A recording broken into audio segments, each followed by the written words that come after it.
যাকাত অত্যন্ত গুরুত্বপূর্ণ একটা ইসলামী ফরজ বিধান। যাকাত দরিদ্র বিমোচনের একমাত্র মুক্তির গ্যারান্টি হলো যাকাত। যাকাত যে সমাজে পূর্ণাঙ্গ ভাবে দিবে সেই সমাজের মধ্যে দরিদ্রতা থাকবে না।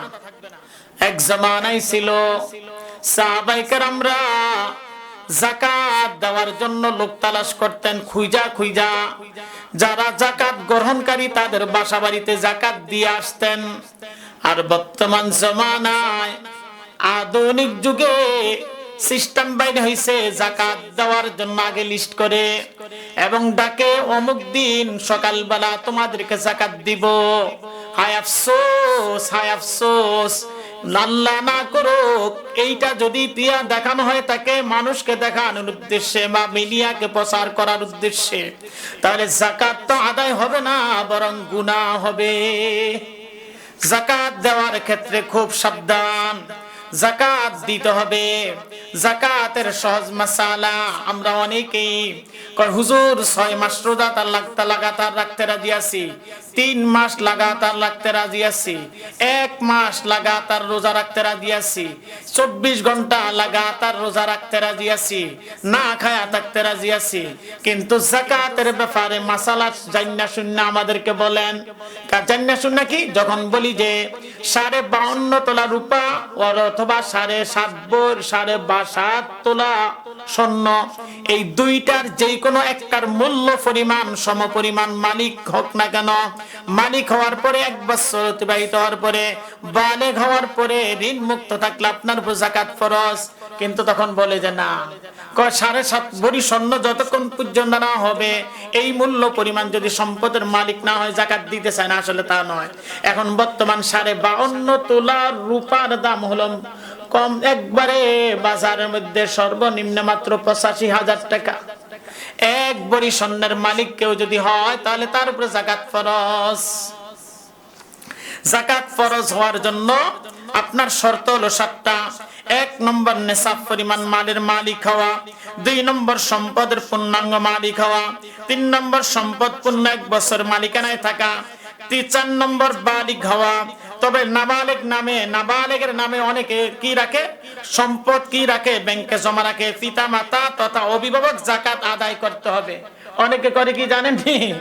মানুষ আমরা যে কত চালাক, যাকাত দেওয়ার আগেই কি করে মায়ারে ছোট্ট নাবালেগ মায়া বা নাবালেগ ছেলে এর মালিক বানিয়ে দেয়, নাতিনে বানিয়ে দেয় মালিক, নাতিরে বানিয়ে দেয় মালিক। যাকাত দেওয়া লাগবে না, সম্পূর্ণ ভুল। অভিভাবক তাদের পক্ষ থেকে যাকাত আদায় করে দিতে হবে তার সম্পদ থেকে। 5 নম্বর আকেল হইতে হবে, অর্থাৎ জ্ঞানবান, জ্ঞান সম্পন্ন। পাগল যদি হয় তাহলে তার উপরে যাকাত ফরজ না। 7 নম্বর হলো মুসলিম হইতে হবে, মুসলমান হইতে হবে। এই 7 শর্ত পাওয়ার পরে যাকাত তার উপর ফরজ। এবং এই যাকাত দিতে হবে, এটা 8 প্রকার লক্ষ্যে যাকাত দেওয়া হইতে হবে। আমরা এখন সময় যাকাতের ব্যাপারে আমরা কোনো প্রকারে কি দেই না, গুরুত্ব দেই না। কাদেরকে দিব, কাদেরকে দেই। এমনও ফকির আছে যে নেশাব পরিমাণ মালের মালিক, এদেরকে আমরা যাকাত দিয়ে দিই। আত্মীয় স্বজন নেশাব পরিমাণ মালের মালিক, তাকে আমরা যাকাত দিয়ে দিই, তা নয়। কোরআনে আয়াত দ্বারা প্রমাণিত 1 নম্বর ফকির হইতে হবে, মিসকিন 2 নম্বরে মিসকিন হইতে হবে, 3 নম্বর ওই সব লোক যারা সদকা যাকাত উত্তোলন করে নিয়োজিত। এক জমানায় ছিল, এখনো যদি কেউ থাকে যাকাত উসুল করে কিন্তু সে নেশাব পরিমাণ মালের মালিক না, সে অসচ্ছল, তাহলে তাকেও যাকাত দেওয়া যাবে। 5 কাফের যাদের অন্তর আকৃষ্ট করার প্রয়োজন, উল্লেখ্য যে এই হুকুমটি রহিত হয়ে গেছে। তবে হ্যাঁ, সুতরাং এখনো কোন অমুসলিমকে যাকাত প্রদান করা জায়েজ হবে না, বা দিয়া দিল তা আদায় হবে না। আমরা অনেক সময় বলি, এটার ব্যাপারে আরো গুরুত্বপূর্ণ মাসালা এক সময় বিস্তারিত আলোচনা করব।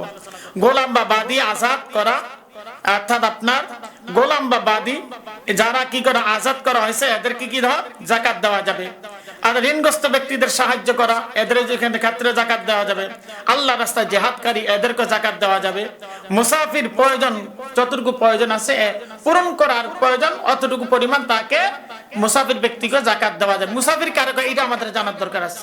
এখন বিকাশের সিস্টেম, মোবাইল আছে, বিকাশ অ্যাপস এর মাধ্যমে টাকা চাইলে আয়া পড়ে ওই ব্যক্তি। অনেক কিছু আধুনিক সিস্টেম আয়া গেছে। এক জামানায় ছিল মোবাইল সিস্টেম ছিল না, তখন গিয়ে যাকাত দেওয়া যাচ্ছিল। এখন তো মোবাইল সিস্টেম, যে কোনো জায়গায় বাংলাদেশ যে কোনো প্রান্তে, এমনকি এক জায়গা থেকে আরেক জায়গায় এখন টাকা মুহূর্তের মধ্যে পৌঁছা যায়, 1 মিনিটের মধ্যে। এটা কোরআন আয়াত দ্বারা প্রমাণিত। তারপরে কাদেরকে জাকাত দেওয়া যাবে না, এটা গুরুত্বের সাথে শুনেন। পিতা মাতা, দাদা দাদি, নানা নানি, এরা যত উদ্দেশ্যক, দাদার বাবা, দাদার দাদা, দাদার তারপরে দাদা, তারপরে এদেরকে জাকাত দেওয়া যাবে না। নানা নানা নানির উপরে যত বংশ উপরে যাক এদেরকে জাকাত দেওয়া যাবে না। ছেলে মেয়ে নাতি নাতনি এরা যত নিম্নে যাক এদেরকে জাকাত দেওয়া যাবে না। স্বামী স্ত্রীকে স্ত্রী স্বামীকে জাকাত দিতে পারবে না, স্ত্রী স্বামীকে জাকাত দিতে পারবে না। তারপরে বনু হাশেম নবীজির বংশের গোত্র যদি কেউ থাকে বেঁচে, এরকম যদি লোক পাওয়া যায় আরব কান্ট্রিতে, তারা এদেরকে জাকাত দেওয়া যায়, নবীজি নিষেধ করছেন। অমুসলিমদেরকে জাকাত দেওয়া যাবে না। যাদের ভরণ পোষণের দায়িত্ব আছে, একজনে নিছেন, তাকে জাকাত দেওয়া যাবে না। নিসাবের অধিকারী ব্যক্তি অর্থাৎ যাদের কাছে 52.5 তোলা রূপা বা তার সমপরিমাণ সম্পদ আছে, এরও জাকাত দেওয়া যায় না। এর আগে এটা বিস্তারিত আগে আলোচনা বলছিলাম। এই সমস্ত লোকদেরকে জাকাত দেওয়া যাবে না। তারপর হলো যেই সব স্থানে জাকাত, যেসব সম্পদে জাকাত নেই, নিসাবের কম, বসবাসের ঘর, এই সমস্ত এগুলাতে জাকাত নাই, নিসাবের কম, বসবাসের ঘর, গৃহস্থলী তো আপনার অনেক সময় ব্যবহৃত অনেক কিছু থাকে, সোফা সিট আছে, খাট থাকে, আলমারি থাকে, ফ্রিজ থাকে, এগুলোর উপর জাকাত নাই। ব্যবহৃত পোশাকের উপর জাকাত নাই, যত দামি পোশাক পরুক না কেন।